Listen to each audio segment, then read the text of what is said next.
ہندوستان میں ابن بطوطہ لکھتے ہیں کہ یہاں دریا کنارے ایک وقت ایسا بھی آیا کہ ہندو متاثر ہوئے تو کچھ مسلمان بھی متاثر ہو گئے. کہنے لگے دریا کے کنارے سال کی جو آخری تاریخ ہوتی ہے نا، آخری تاریخ سمجھ لیں 29 ذی الحج، سال کے آخر پہ نا شیطان آتا ہے. ایک بت خانہ ہے، اس میں شیطان آتا ہے اور شیطان آ کے اس بت خانے پہ قبضہ کرتا ہے. تو اگر وہاں ایک کنواری لڑکی نہ بٹھائی جائے تو وہ سارے ملک پہ قبضہ کر لے گا اور سب کو مار ڈالے گا. لہذا ایک لڑکی کی بلی چڑھائی جائے گی، اس کو بٹھایا جائے گا بت خانے میں رات کو. وہ کنواری لڑکی ساری رات وہاں بیٹھے گی، صبح جب لینے جاتے تو لڑکی مری ہوتی. شیطان آیا ہے تو اس کو نا یہ دینی ہے، تو تب اس نے جان چھوڑ. یہ رسم تھی. میں اکثر کہتا ہوں ہمارے تو جو دروازے پہ بھیک لینے آتا ہے وہ بھی قسمت کا حال بتاتا ہے. جس کی اپنی قسمت خراب ہے کہ مانگتا پھر اپنی قسمت کا یہ حال ہے کہ در در کا بھکاری ہے، قسمت کی حال بتاتا ہے. اور کئی دفعہ سونا بھی ڈبل کر دیتے ہیں. وہ پتہ تب چلتا ہے جب سنگل بھی غائب ہو جاتا ہے. خدا کا خوف کریں. یہ قسمت کا حال بتائے گا جو روٹیاں مانگتا ہے.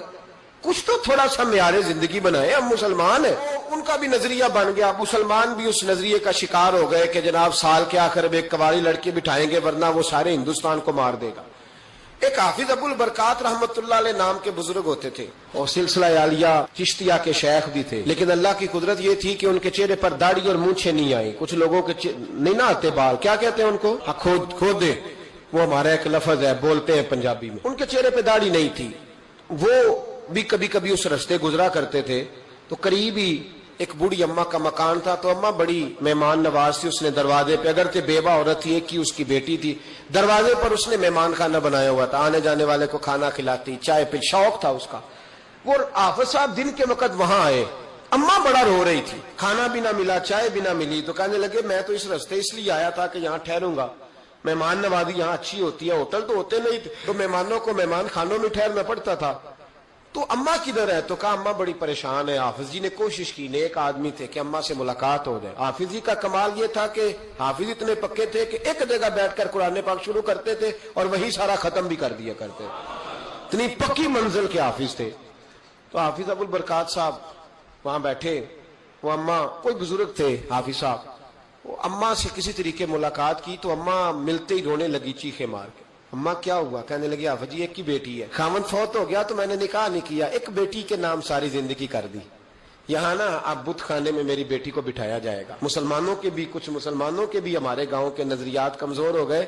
یہاں بچی کو بٹھایا جائے گا اور سویرے وہ مر جائے گی میری بیٹی. قرآن اندازی ہوئی ہے تو میری بیٹی کا نام نکل آیا. اب بیٹی کو جانا ہی پڑے گا. یہ ہمارے ان کچھ علاقوں کا طریقہ ہے. حافظ جی کہنے لگے اماں تو اس طرح کر، میں لوگوں کو سمجھاتا ہوں کہ یہ غلط ہے، شریعت اس کو پسند نہیں کرتی. تو میرے ساتھ انہوں نے کہا یہ لوگ نہیں مانیں گے. بہت سارے ہندو بھی ہیں، بہت سارے مسلم بھی ہیں، تو گڈمنڈ ہو گئے نظریات، یہ تھوڑی مانیں گے. حافظ جی کہنے لگے اماں پھر ایک اور حل بھی ہے. میرے چہرے پہ کون سا داڑھی ہے؟ تو بیبیوں والے کپڑے مجھے دے. آج میں بیٹھتا ہوں وہاں، دیکھتا ہوں کون سا شیطان آتا ہے. عقیدہ مضبوط ہو نا. اقبال کیا کہتے ہیں ارادے جن کے پختہ ہو، نظر جن کی خدا پر ہو، تلاطم خیز موجوں سے وہ گھبرایا نہیں کرتے. کہا مجھے دو کپڑے بیبیوں والے، میں بیٹھتا ہوں. اماں کہنے لگی وہ شیطان واقعی آتا ہے. آج تک جتنی بچیاں گئی ہیں سویرے مردہ ملی ہیں. بڑی سمجھنے والی بات ہے، غور کرنا. جتنی گئی ہیں ساری مردہ آئی ہیں. تو حافظ جی آپ کو جب وہ شیطان رات کو دیکھے گا نا، آپ آئے ہیں تو آپ کے تو وہ زیادہ ٹکڑے کرے گا کہ اس نے دھوکہ کیا، مرد ہو کے عورتوں کی جگہ پہ آیا. آپ نہ گئے. حافظ جی کہنے لگے ٹکڑے میرے ہونے ہیں نا، آپ فکر نہ کریں. دریا کنارے بت خانہ تھا. حافظ جی عورتوں والا لباس پہن کے وہاں بیٹھ گئے.